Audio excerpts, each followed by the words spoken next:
There is a version of you that never left the room, where you first learned to fold your own voice into a shape that others could comfortably hold. You feel it, don't you? That quiet friction. A sense of moving through your days with a subtle, unseen weight.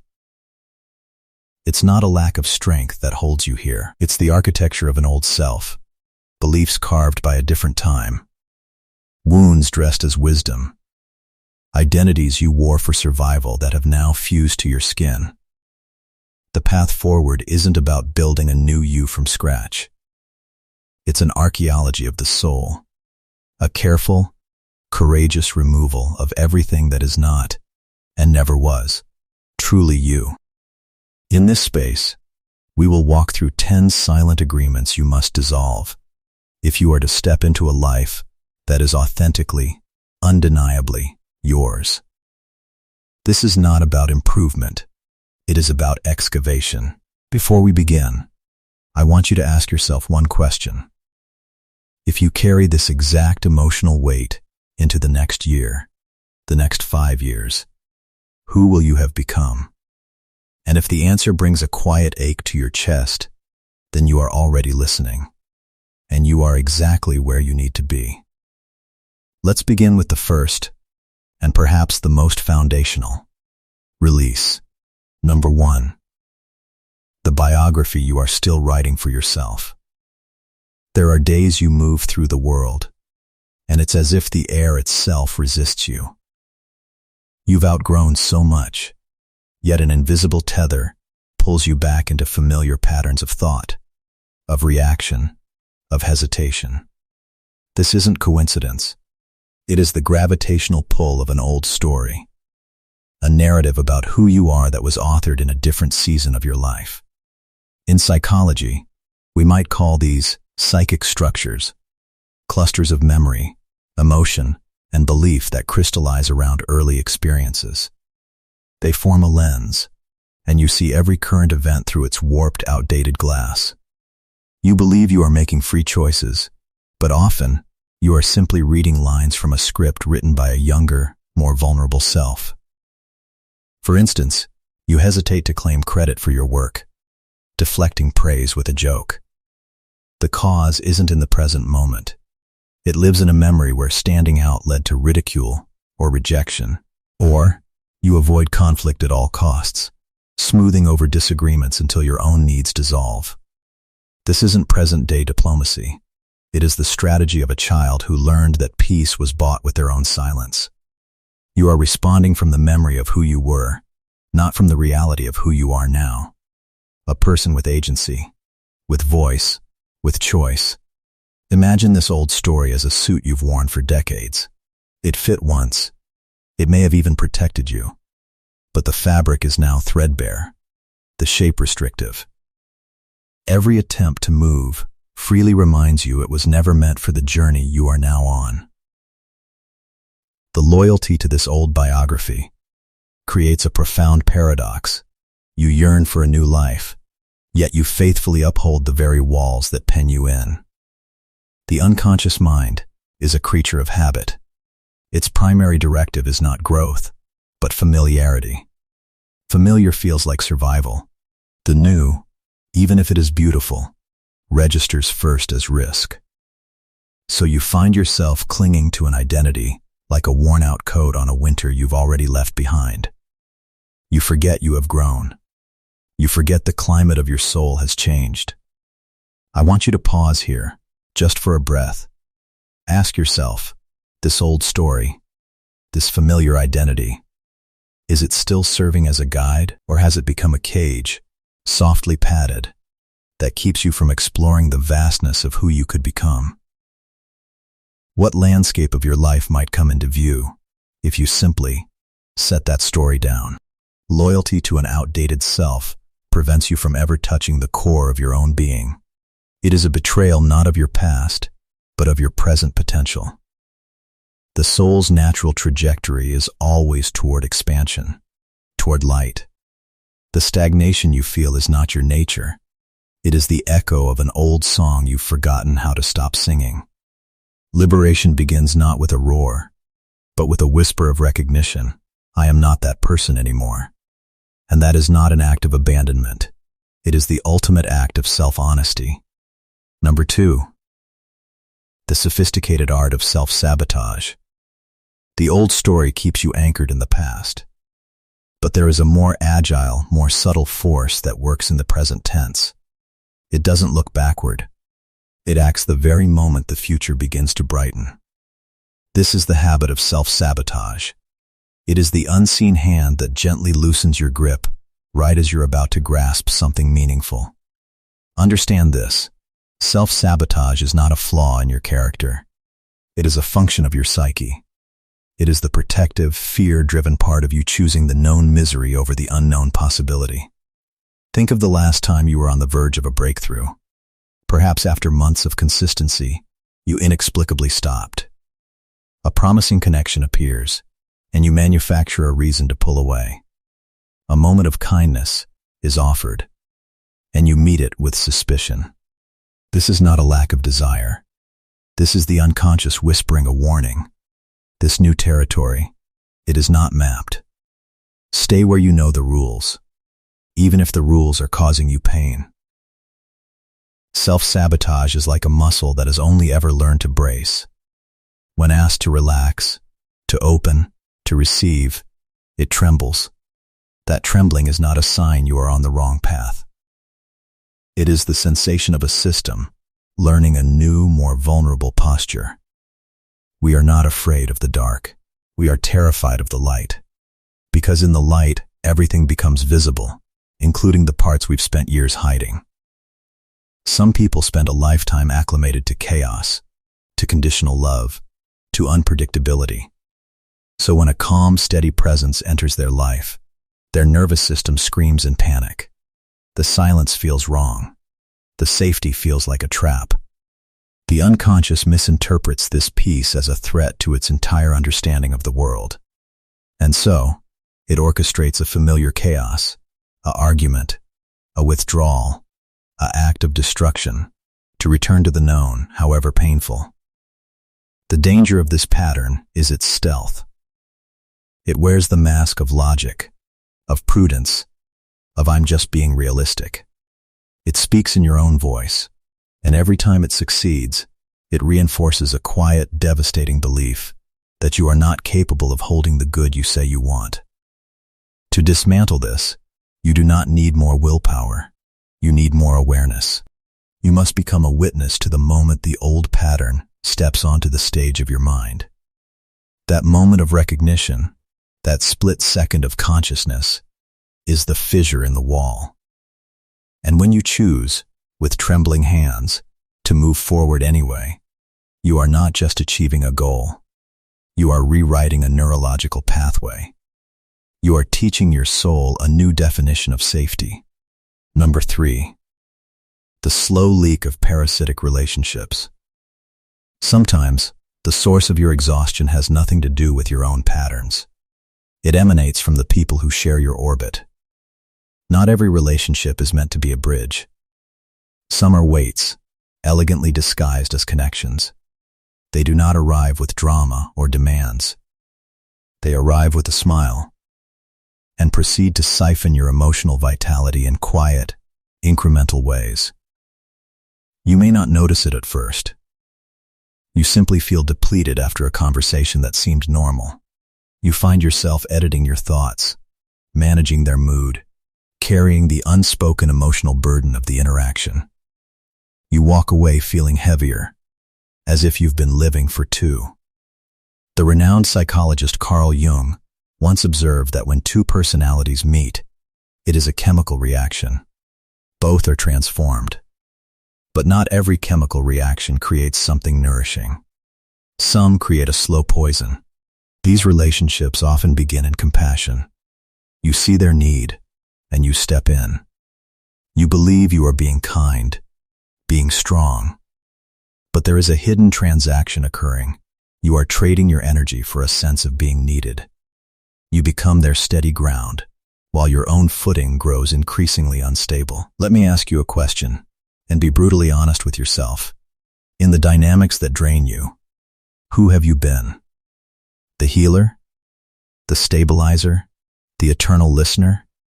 If you wish, you can name that role in the comments below. Sometimes, seeing it written is the first step toward reclaiming the pen.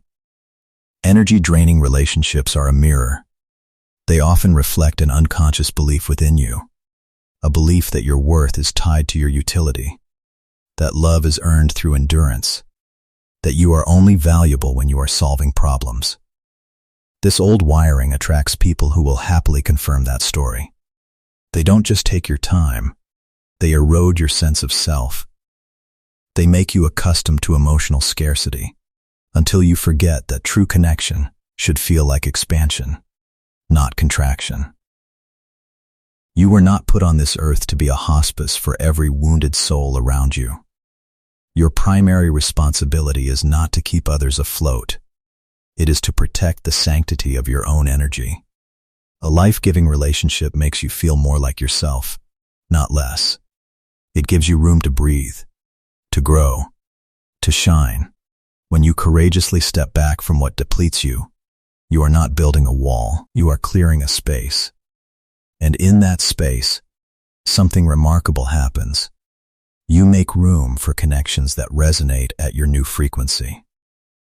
Number 4. The currency of borrowed worth. Beyond draining relationships lies an even more insidious exchange, the trading of your inner truth for external approval. The longing to be loved, to belong, is a fundamental human impulse. But when that longing becomes an addiction, you begin to sell off pieces of your authenticity to pay for it. Jung called this the persona, the social mask we craft. The tragedy is that the more polished and pleasing the mask becomes, the more distant your true self feels. You see it in the reflexive nod when you want to shake your head, in the smile you wear when your heart is breaking, in the constant adjustment of your edges to fit comfortably into someone else's picture. But here is the painful truth. The acceptance you receive is not for you. It is for the performance. It is for the mask. This addiction stems from a primal fear, the fear that your unfiltered, unedited self is fundamentally unworthy of love. So you outsource your worth. Every compliment becomes a temporary balm for that deep-seated emptiness. But it never lasts, and so the cycle continues. Perform, receive approval, feel temporary relief, then scramble to perform again. It is an exhausting economy, where you are always in debt. I recall a story from someone in this community. She was the quintessential people-pleaser at her office. She took on extra work without pay, stayed late to cover for colleagues, her calendar a monument to other people's priorities. She was so adept at reflecting what others wanted that she became invisible, even to herself. One night past 11, alone at her desk finishing a report that wasn't hers, her body simply stopped. A wave of exhaustion so profound it felt like grief washed over her. In the sterile glow of her computer screen, she finally saw the truth. She was disappearing. The fatigue was her soul's last remaining form of protest. Awakening often arrives not with a bang, but with a quiet, undeniable tremor of truth. The addiction to acceptance erodes your boundaries until you are responsible for everyone's comfort but your own. You become a shapeshifter, sanding down your own corners to fit into spaces that were never meant for you. But a piece that is constantly sanded eventually loses its original form entirely. Jung suggested that real living begins only when you find the courage to sacrifice what is not yours, the approval of others, for what is your own truth. Because love that is conditional upon a performance is not love for you. It is a transaction. And the greater the distance between your essence and your persona, the more your spirit pays the price. Freeing yourself is not about becoming harsh or uncaring. It is about granting yourself a basic human right, the right to be complex, to say no, to be misunderstood, to occupy space without apology. It is about redirecting the energy you pour into maintaining the mask and channeling it back into the core of who you are. Your worth is not an external verdict. It is an internal homecoming. Number 5. The demand for a finished map. There is a particular kind of paralysis that afflicts the intelligent mind. It is the insistence on seeing the entire staircase before taking the first step. You tell yourself you are being prudent, strategic, careful. But beneath that rational surface is a deep-seated terror of the unmapped territory, of stepping into any space where the unconscious has no reference points, no old data to predict the outcome. Jung put it plainly, what you do not make conscious will rule your life, and you will call it fate. When you demand absolute certainty, you are not being wise. You are being directed by old wounds dressed up as logic. The need for control is often a trauma response. A young part of you that learned the world is unsafe when you don't have all the answers. So you analyze, you plan, you simulate every possible disaster. But this isn't preparation. It is procrastination, dressed in the respectable clothing of intellect. The truth is, no one holds a complete map of their destiny. The map is drawn in real time, with each step you take. But the mind obsessed with certainty believes the opposite. It wants the full cartography in hand before it will even consider the journey. Life, however, does not unfold like a theorem to be solved. It unfolds like a path through a forest, revealed only as you walk it. It moves when you move. This need to know everything is also a defense woven from past pain. If you once made a decision that led to significant hurt, your psyche recorded that event as a fundamental law. Uncertainty leads to pain. Now, it magnifies every potential risk, trying to keep you safe by keeping you still. But the unconscious cannot differentiate between a real threat and the shadow of an old one. So you end up rehearsing tragedies that have a 99% chance of never occurring, sacrificing your present life to phantom futures. Imagine standing before a door, slightly ajar. A sliver of new light cuts across the floor. Instead of stepping forward to see what it illuminates, you stand frozen, constructing entire narratives about what might be wrong on the other side. The tragedy is not what might be behind the door. The tragedy is that you never open it, and so you never discover what might have been right. Jung taught that the inner journey does not promise clarity at the outset. It promises transformation through the act of stepping into the unknown. Clarity is not a prerequisite for movement. It is a consequence of it. It is like driving at night. Your headlights don't show you the entire road to your destination. They illuminate just the next 50 feet. And that has always been, and will always be, enough. What keeps brilliant people stuck is rarely a lack of opportunity. It is a lack of trust, not in the world, but in their own capacity to adapt, to recover, to navigate the unforeseen. You do not discover your resilience in the safety of the harbor. You discover it in the waves. If you wait for every question to be answered, you will wait forever. Life asks for your participation, not your perfection. And participation requires a courageous surrender to the fact that some paths must be walked by faith in your own feet, not by sight of the finish line. What liberates you is not perfect information. It is the quiet declaration, I do not know what this will become, but I choose to begin. If you are still here, listening, it tells me something important. A part of you has already decided. It has chosen to look beyond the familiar walls, toward a horizon of greater authenticity. This is not a small thing. Honor that part. Stay with me to the end, because what we explore next may touch the very core of what you've been protecting. If anything so far has resonated, leave a like. It's a signal to the algorithm, and more importantly to yourself, that you are ready for this dialogue. This path can feel solitary, but you don't have to walk it alone. We are here, together. Number 6. The seductive lie of tomorrow. The demand for a map keeps you at the starting line. But there is a gentler, more persuasive force that also halts progress. It is the promise we all make to ourselves, the lie we are most eager to believe. I'll do it tomorrow. Tomorrow is the soft landing the unconscious offers whenever you approach the edge of meaningful action. It is a cushion, a reprieve, but the cost is your most non-renewable resource. The present moment and the self-respect that withers each time you break a promise to yourself. Jung's insight was piercing. You are what you do, not what you say you'll do. Your life is the sum of your actions, not your intentions. The phrase "I'll do it tomorrow" is so dangerous because it wears the guise of reasonableness. You're tired. You're busy. The conditions aren't perfect. But these are seldom the true reasons.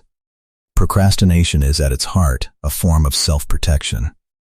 It shields you from the vulnerability of effort, from the judgment that might follow failure, from the terrifying possibility that you might be capable of more than you've allowed yourself to believe. Let me tell you about a man who dreamed of writing. He bought the finest journals, researched the best tools, filled notebooks with ideas.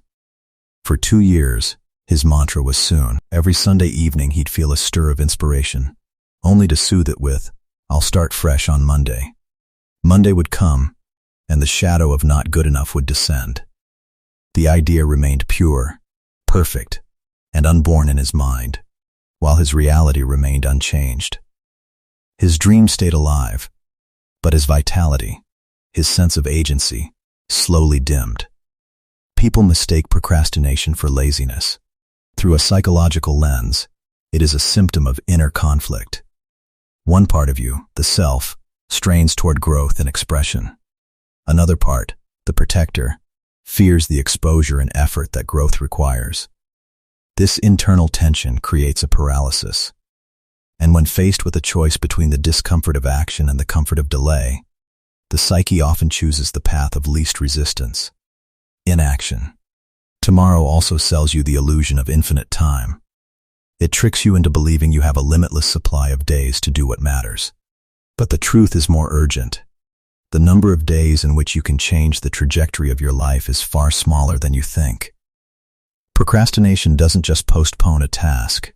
It postpones a version of yourself. It buries potential in the quiet cemetery of someday. The way through is not through sheer force of will. It is through a sober confrontation with a single question: if I do not do this today, what does my life look like 1 year from now?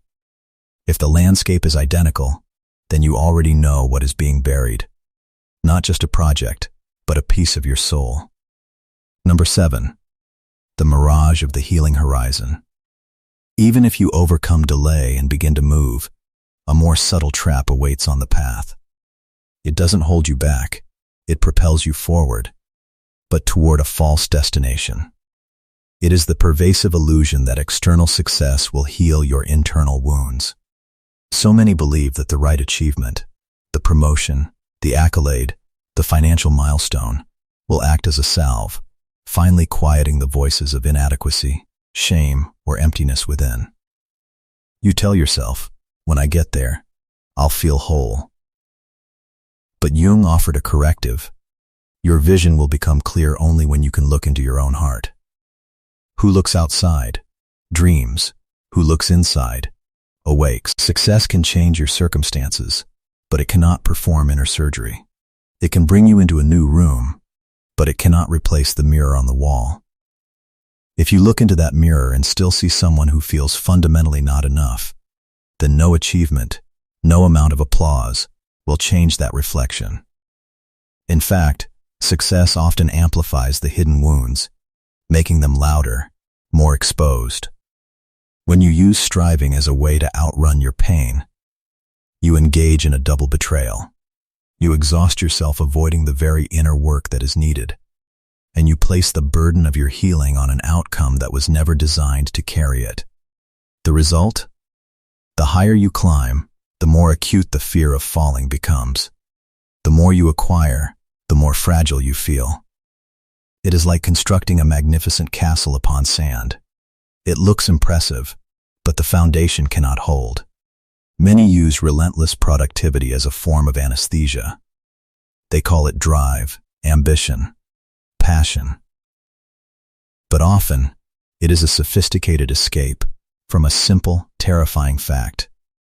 They are afraid to be alone with the person they have become. The soul's cries for attention are drowned out by the noise of constant doing. And what about you? Are you running toward a horizon, hoping it will heal you, while the part of you that most needs care is left abandoned at the starting line? If you feel seen by this, you can name it in the comments below. Sometimes, giving it words is the first act of turning toward it. Jung believed that what we refuse to confront within ourselves will eventually meet us as fate. Success may bring a spotlight, but that spotlight will illuminate every hidden crack in your self-esteem. It may grant you a platform, but it will test your sense of self to its core when the audience dissipates. The profound sadness is that many finally reach their imagined pinnacle, only to find a deep, echoing emptiness, because they brought their unhealed self to the top of the mountain. And that self, no matter the altitude, continues its call. There is only one exit from this illusion. It is the courageous decision to pause, to stop running, to turn inward and listen, to look with compassion at the shadows, at the younger versions of you that still hold pain. Wholeness is not waiting for you at some future finish line. It is waiting for you in the quiet, uncharted territory of your own present moment awareness. Number 8. The exile of your own beginning. Within every adult resides a child. This is not a metaphor. It is a psychological reality, an archetype as Jung described it, that holds your earliest capacities for wonder, vulnerability, creativity, and yes, your deepest wounds. The great tragedy of growing up is that most of us do so by exiling that child. We lock it away in a room of memory, hoping its needs, its fears, its tears will simply fade. But it does not fade. It learns to communicate in the language of symptoms, hypersensitivity to criticism, paralyzing fear of abandonment, intense reactions that feel disproportionate to the present event. These are not the responses of your adult self. They are the cries of the inner child who was once shamed, neglected, or forced to mature too quickly. That child still lives within your psyche, trying to protect you with the only strategies it knows: people-pleasing, perfectionism, emotional withdrawal, or relentless control. By abandoning this inner child, you allow these old survival programs to run your life from the background. You choose partners who replay old dynamics. You shy away from opportunities that trigger old fears. You sabotage joy because it feels unfamiliar and therefore unsafe. Jung was clear: the unhealed parts of our psyche don't disappear. They repeat, manifesting in our lives as patterns that feel like fate, until we find the courage to bring them into the light of consciousness. Healing your inner child is not about indulging in regression. It is about integration. It begins with the simplest, most radical act of reparenting, treating yourself with the kindness, patience, and protection that a loving guardian would offer a small, scared child. It means allowing yourself to feel sad without labeling it weakness. It means saying, "I need rest," instead of pushing through burnout. It means noticing a surge of fear and asking, gently, "What are you afraid of?" instead of shaming yourself for being afraid. This child does not need you to be a hero. It needs you to be a witness. It needs to know that you, the adult, are finally here, and you are not leaving. When you begin this practice of conscious care, something shifts. You don't just mend the past. You unlock the future. You become more resilient, not because you've hardened, but because you've tended to the source of your fragility. You respond from a place of awareness, not from a triggered wound. You reclaim the vitality, creativity, and authentic joy that have been waiting, patiently, for your return. Number 9. The prison of the flawless ideal. The inner child is wounded when we deny our authentic emotions, but there is a more socially sanctioned mechanism that masquerades as virtue: perfectionism, often disguised as discipline. It wears the crown of high standards, of rigor, of excellence. But if you trace its roots, you'll find it rarely grows from a love of the craft. It grows from a fear of judgment, of being seen as inadequate, mediocre, or fundamentally flawed. Jung connected this often to the unlived lives of the parents, the expectations, spoken or unspoken, that we internalize and then turn into a whip against our own backs. Perfectionism doesn't fuel progress, it paralyzes it. Because the thought of creating something imperfect, of being seen in a state of learning, feels so threatening that it's safer not to begin at all. It makes you write and rewrite the first page of your book until you lose the spirit of the story. It makes you delete the vulnerable video before you ever hit upload. It makes you criticize the prototype so harshly that the project dies in the planning stage. Perfectionism is the ego's defense against the vulnerability of being a beginner in front of others. A viewer once shared with me her struggle to start a channel about mindful living. She recorded her first talk, a genuine and thoughtful piece. Upon listening back, she cringed. My voice isn't authoritative enough, she thought. The lighting is amateur. The message isn't profound enough. She re-recorded, and again. After the 7th attempt, she saved the files in a folder titled Someday and closed her laptop. 6 months later, the folder remained unopened. That is the essence of perfectionism. It would rather have nothing than something imperfect. It chooses the safety of stagnation over the risk of growth.